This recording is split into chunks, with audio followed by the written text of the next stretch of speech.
Did you know that humans can only live for a week without water? Water is one of the main keys to survive, and without it, we would all struggle for survival. Many people are not aware that they are dehydrated and are facing health issues because of it. In this podcast, I will explain what hydration is and include some information on how you know you are hydrated, how it affects your body, and what is required to stay hydrated. Anne Caroline tells us hydration can be defined as the process by which water is added to produce a hydrate. According to Rebecca Frey and William Atkins, you need to drink water continuously throughout your workout while replenishing electrolytes. Lee Lerner and Brenda Wilmoth Lerner state in the sedentary periods between exercise sessions, the consumption of high carbohydrate meals tends to promote the overall efficiency of water absorption into the body. As stated by Lee Lerner and Brenda Wilmoth Lerner, water or any alternate fluids used to promote hydration should not include either alcohol or caffeine, as each of the substances functions as a diuretic, those substances that promote the production and excretion of urine, a process that dehydrates the body. Rebecca Frey and William Atkins suggest, for greatest effect during exercise, water or other appropriate fluids should be consumed immediately prior to and throughout the workout at roughly equal intervals. 15-minute intervals for consumption is a useful standard. After the workout or the conclusion of the competitive event, fluids should be immediately replaced in the body.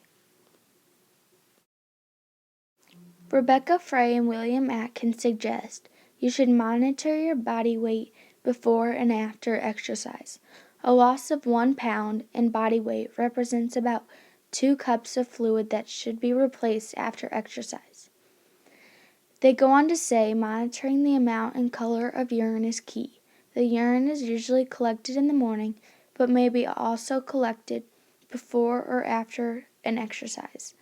A person who is adequately hydrated produces a reasonable amount of pale yellow urine. Urine that is scanty and dark in color indicates dehydration. Rebecca Frey and William Atkins tell us that water is necessary for transporting nutrients to cells and waste products away from cells. They continue by stating, water enables cells to keep their basic shape, strength, and structure. Water is needed to dissipate excess body heat during exercise and help the body maintain a constant temperature. Rebecca Frey and William Atkins suggest that in order to stay hydrated, we need to drink 17 to 20 ounces of water 2 or 3 hours before the start of exercise. Drink an additional 8 ounces fluid 20 to 30 minutes prior to exercise or during warm-up. Drink 7 to 10 ounces of fluid every 10 to 20 minutes during exercise.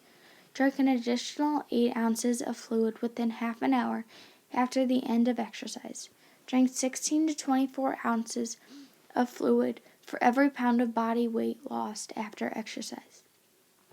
Lee Lerner and Brenda Wilmoth state, water taken regularly throughout the day is essential to the maintenance of a proper hydrated state, sufficient to support the additional stresses of training or competitions. 1 gallon of water divided into approximate servings of 8 8-ounce glasses each will satisfy the typical daily requirements of most people, in addition to what may be consumed throughout the needs of sports. Rebecca Frey and William Atkins tell us the results of adequate hydration are basic good health, rapid recovery from any diarrheal disease, and enjoyment of athletic activity without risk of dehydration and eventual heat-related illness. Rebecca Frey and William Atkins warn us, many complications can result when fluids are not input into the body so they are correctly matched with the amount that is expended. Dehydration, too little water in the body, and water intoxication, too much water, can occur.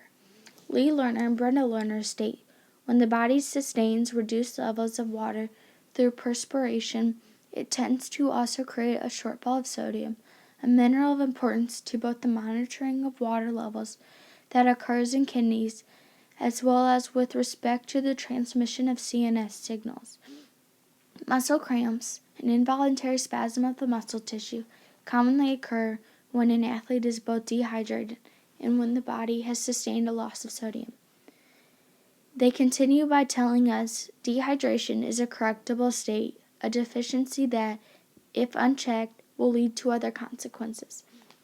At its most benign, dehydration causes fatigue, muscle cramping, and an overall poor level of physical performance. In its more advanced states, dehydration will be contributing cause of hypothermia, which includes one or more of the heat-based illnesses, heat cramps, heat exhaustion, and heat stroke. Rebecca Frey and William Atkins tell us that geographical location causes dehydration. People lose more water from the body in dry climates and at high altitudes.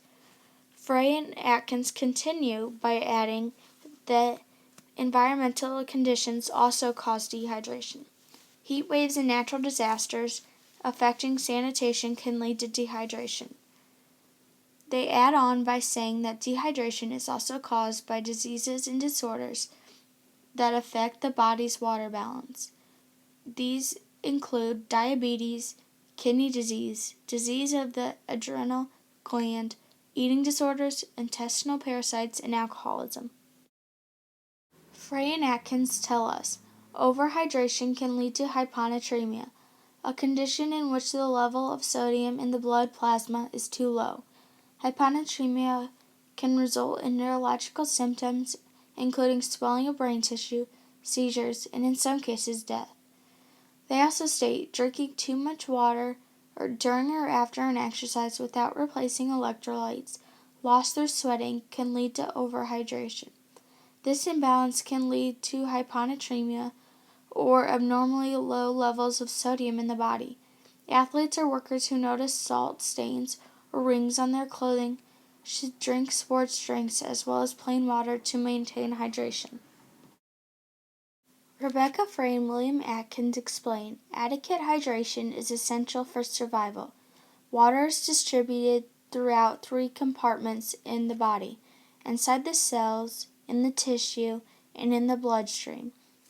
Each compartment contains differing amounts of electrolytes that must remain balanced in order for body organs and systems to function correctly. Humans can live for only a week without water, less if they are stranded in a desert or other hot, dry environment. Water is the main key of life. Many people do not realize that they are dehydrated and suffer because of it.